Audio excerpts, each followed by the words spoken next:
మా స్వార్థ కష్టాలు చూడు. ఇప్పుడే మేము తోసేమో వ్యాన్ అని పైనకి వెళ్ళింది.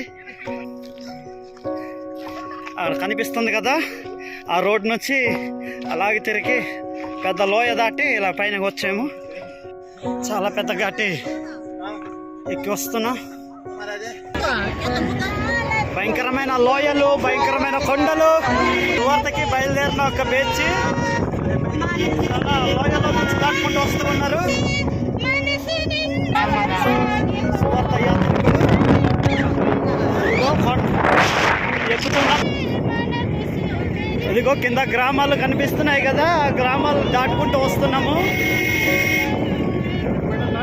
ఇదిగో కింద రోడ్లు కనిపిస్తున్నాయి కదా, ఆ రోడ్ల నుంచి ఆ పైన ఎత్తైన పర్వతం ఉంది కదా, అక్కడి నుంచి మేము వస్తున్నాము.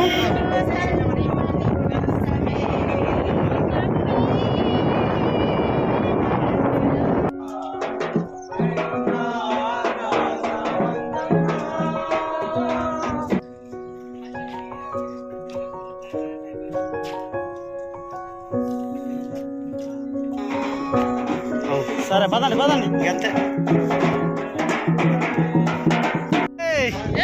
చూడండి ఇటు మామయ్య. హలో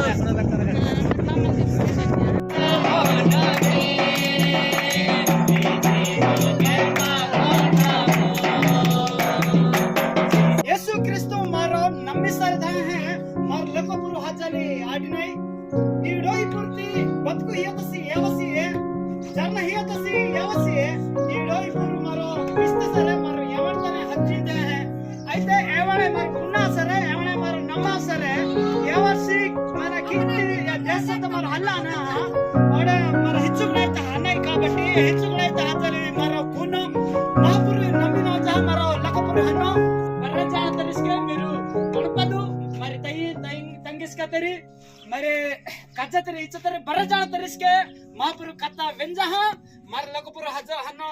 సీతాబంధ అనే గ్రామంలో మేము ఇలాగే దర్శించి సువార్త ప్రకటించి ఇంకొక ఊరికి మేము వెళ్తూ ఉన్నాము.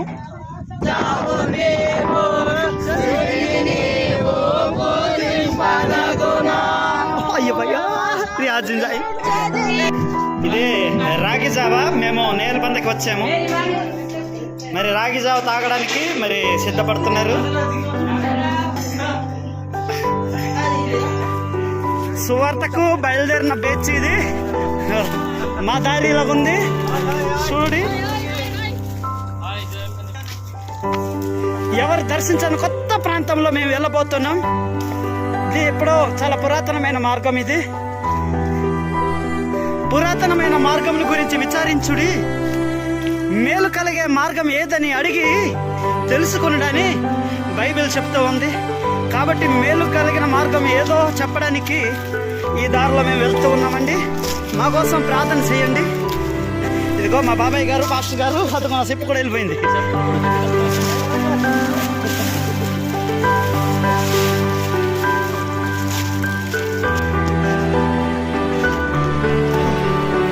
సువార్త పెంచి వస్తున్నాను కానీ నేను ఎక్కలేకపోతున్నాను. బాబాయ్ ఇదిగో ఇలాంటి గట్టి ఎక్కెళ్తున్నారా? వాళ్ళు కాదు.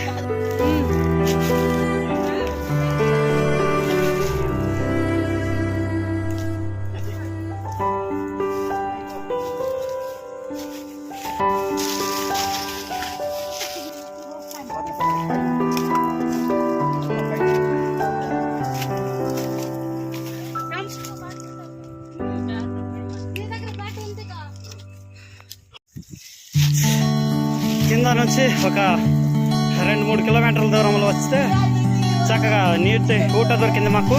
పురాతనమైన గుడిసె అనుకుంటాను. ఎటైనా వెళ్ళవచ్చు. ఇదిగో మేము వెళ్ళేదారి మాత్రం ఇలా ఉంది.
వచ్చామండి.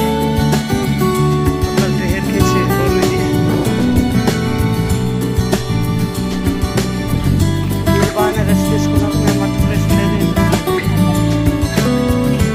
అయితే నూకరాజు రేగు పళ్ళు తీస్తున్నాడు. రేగు పళ్ళు అంటారు వీటిని. పండ్లు బాగుంటాయి.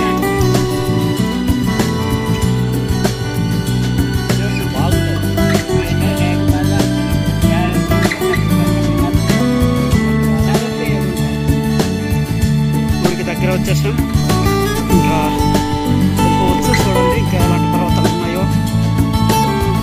అలసిపోయారు, సమస్యలిపోయారు. నాకు చూపించాం కదా రేపు పండ్లు.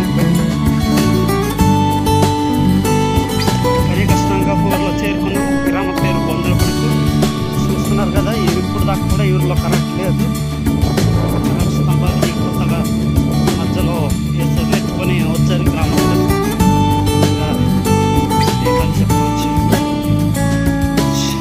నడవలేక వచ్చామండి. ఇంకా మరి గ్రామంలో స్వార్థ ప్రకటించి మళ్ళీ వేరే గ్రామానికి వెళ్ళవలసి ఉంది.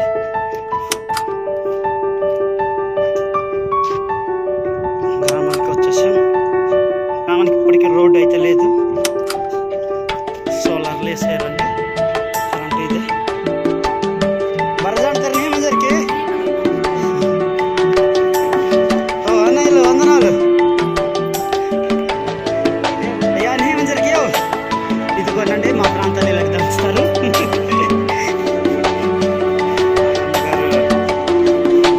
దంచుతూ ఉన్నారు.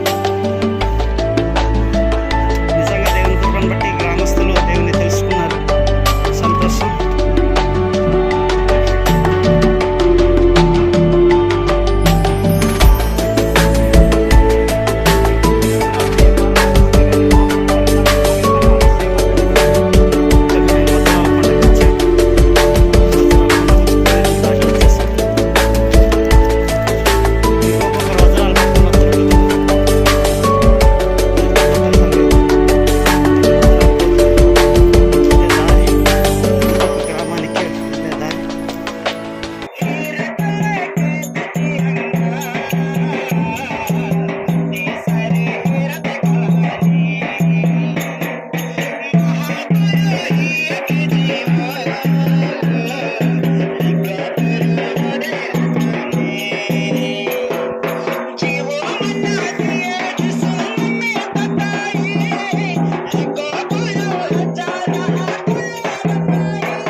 ఎక్కడి నుంచి అయితే వచ్చామో ఈ లోకాన్ని వదిలిపెట్టిన తర్వాత మనం ఒక దినమున అక్కడికి వెళ్ళిపోవాలి. ఈ శరీరం అయితే మనము చనిపోయిన తర్వాత మట్టిలో కులిపోయి కలిసిపోతుంది. కానీ ఈ శరీరం లోపల ఉన్న ఆత్మ ఈ దేహాన్ని వదిలిపెట్టిన తర్వాత దేవుని దగ్గరికి వెళ్ళిపోవాలన్నమాట.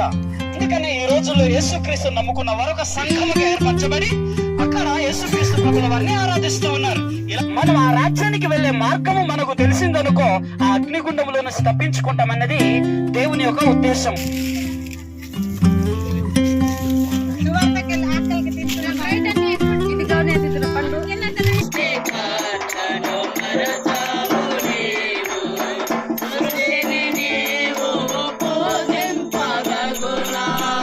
సృష్టికర్తను మరిచారు మీరు, సృష్టిని నీవు పూజింపదగునా.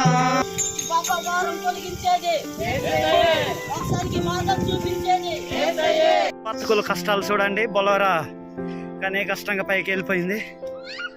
అందరు దిగేశారు. చూస్తే ముందుకి వెనక్కి ఇదిగో తేజరాన్ని చెయ్యి దగ్గర బొలోరా దెబ్బకి ఇప్పుడు అందరూ నెమ్మదిగా నడుస్తున్నారు.